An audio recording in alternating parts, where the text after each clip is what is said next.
एक सेल्जा एक की जा रही है। सेल्जा ओडो समुदाय का एक महत्वपूर्ण पारंपरिक वाद्य यंत्र है जो उनके सांस्कृतिक धरोहर को जीवंत करता है। मॉनिटर को अलग बढ़ाई दिखते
ঠিক আছে মই এতিয়াতো আমি সকলোৱে ফাইনেল ৰিহাৰ্চেল চাম কেইটামান কথা মই সকলোকে ক'ব খুজিছোঁ সকলোৱে মোৰ কথাখিনি অকণমান ধুনীয়াকৈ শুনি ল'ব লাগিব আমি ইয়াতে নিজৰ পজিশ্যন ল'ম প্ৰধানমন্ত্ৰী ডাঙৰীয়া অহাৰ লগে লগে তেখেতে আহিয়ে এই গাড়ীখনত উঠিব আৰু আপোনালোকৰ চাৰিওফালে প্ৰধানমন্ত্ৰী ডাঙৰীয়া নিজে ঘূৰিব আৰু আপোনালোকক মাত লগাব প্ৰধানমন্ত্ৰী ডাঙৰীয়া যেতিয়া আপোনালোকৰ কাষলৈকে যাব আপোনালোকে হাতেদি তেখেতক ৱেভ কৰি হাত তালি মাৰি আপোনালোকে তেখেতক অভিবাদন জনাব তাৰপিছত প্ৰধানমন্ত্ৰী ডাঙৰীয়া আহি মঞ্চত আসন গ্ৰহণ কৰিব আৰু মঞ্চত আমি সৰু কৰি এখন মিটিং কৰিম জয় ক'ব মই দুআষাৰ ক'ম তাৰপিছত প্ৰধানমন্ত্ৰী ডাঙৰীয়াই আমাৰ তেখেতে আমাক সকলোকে উদ্দেশ্য কৰি সম্বোধন কৰিব প্ৰধানমন্ত্ৰী ডাঙৰীয়াৰ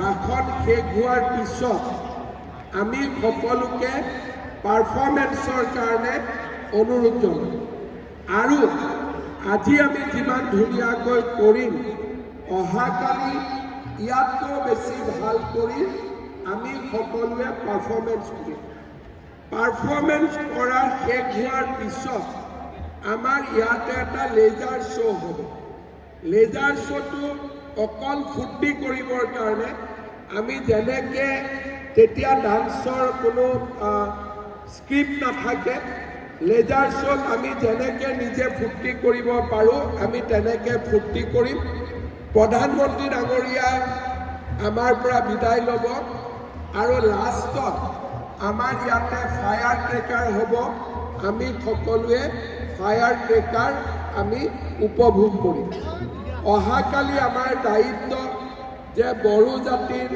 কৃষ্টি সংস্কৃতি ঐতিহ্য আমি বিশ্ববাসীৰ আগত প্ৰদৰ্শন কৰিম আৰু ইতিমধ্যে এইকেইটা দিন ৰিহাৰ্চেলৰ যি ফটো গোটেই ভাৰততে ছ'চিয়েল মিডিয়াত ভাইৰেল হৈ আছে। মোক সকলোৱে খবৰ লৈ আছে যে ইমান ধুনীয়া ডান্স ইতিমধ্যে আপোনালোকৰ ডান্সে সকলোৰে দৃষ্টি আকৰ্ষণ কৰিছে। প্ৰধানমন্ত্ৰী ডাঙৰীয়া বিদায় লোৱাৰ লগত আপোনালোকে তাৰ পিছত অপেক্ষা কৰি আমাৰ যেতিয়া গেষ্টসকল ওলাই যাব ষ্টেডিয়ামৰ পৰা আমিও লাহে কৰি হোটেললৈকে যাম। কোনোবাই যদি অহাকালি ৰাতিয়ে যাব খোজে ৰাতি যাব পাৰিব। ৰাতিপুৱা ব্ৰেকফাষ্ট কৰি যাব খুজিলে ৰাতিপুৱা ব্ৰেকফাষ্ট কৰি যাব পাৰিব।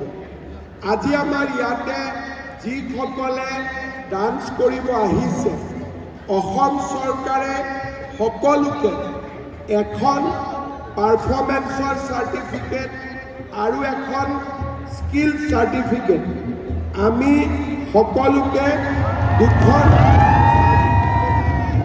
আমি আপোনালোকক সম্বৰ্ধনা জনাম জিলা পৰ্যায়ত।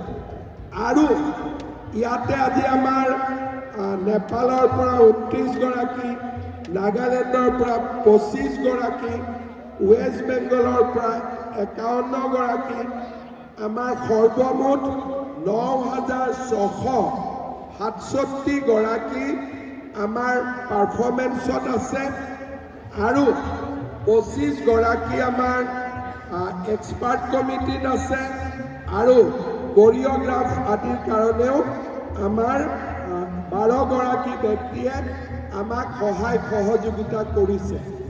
যিমানে ইয়াতে পাৰফৰ্মেন্স কৰিব আহিছে সকলোকে অসম চৰকাৰে 25,000 টকাৰে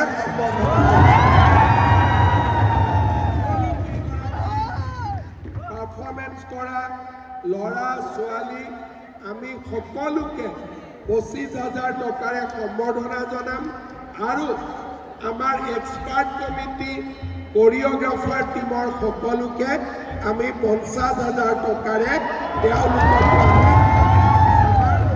সন্মান জনাম।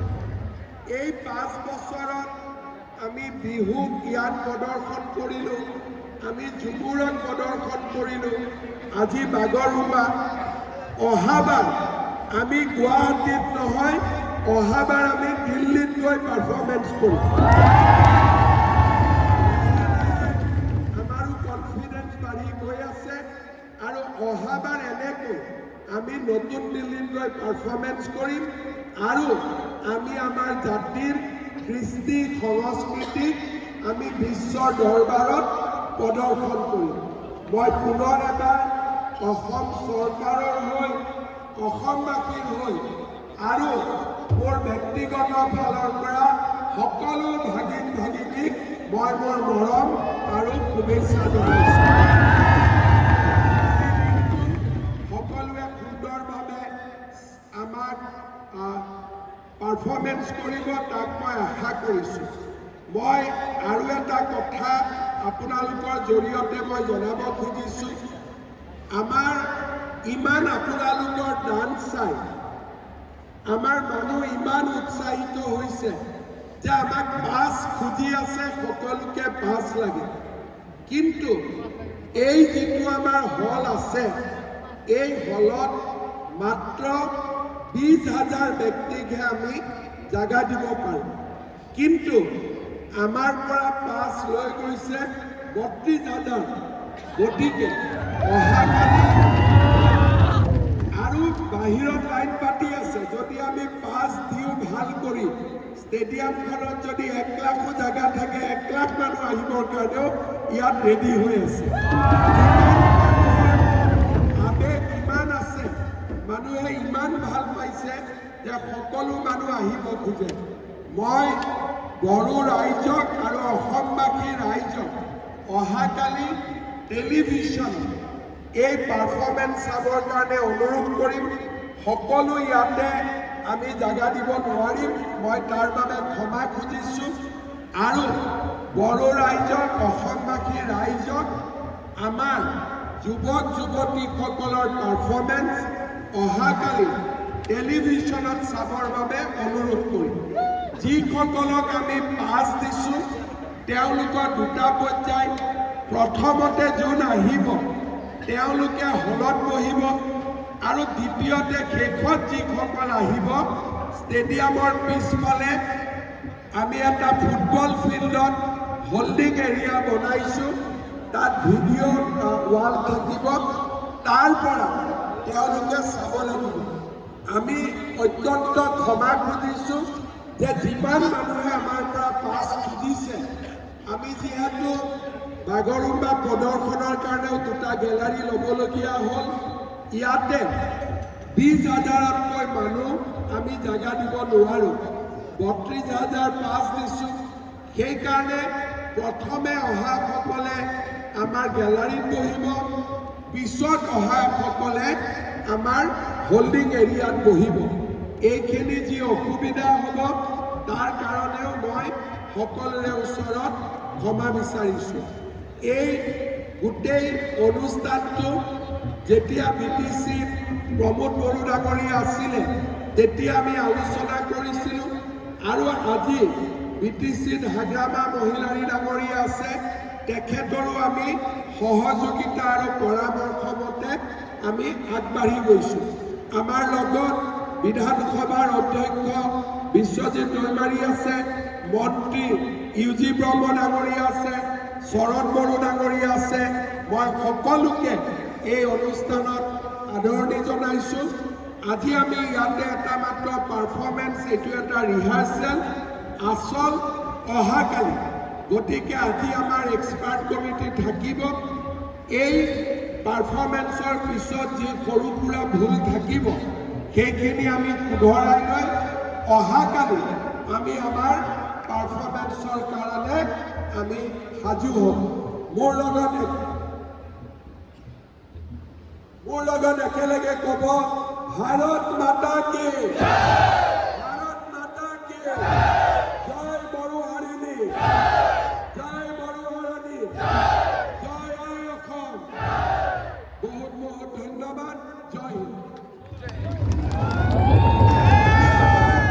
অহাকালি প্ৰধানমন্ত্ৰী ডাঙৰীয়া আপোনালোকৰ মাজেদি যাব। এতিয়া ৰিহাৰ্চেলৰ কাৰণে असम के माननीय मुख्यमंत्री डॉक्टर हिमंता बिस्वा शर्मा जी उपस्थित हैं।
Thank you.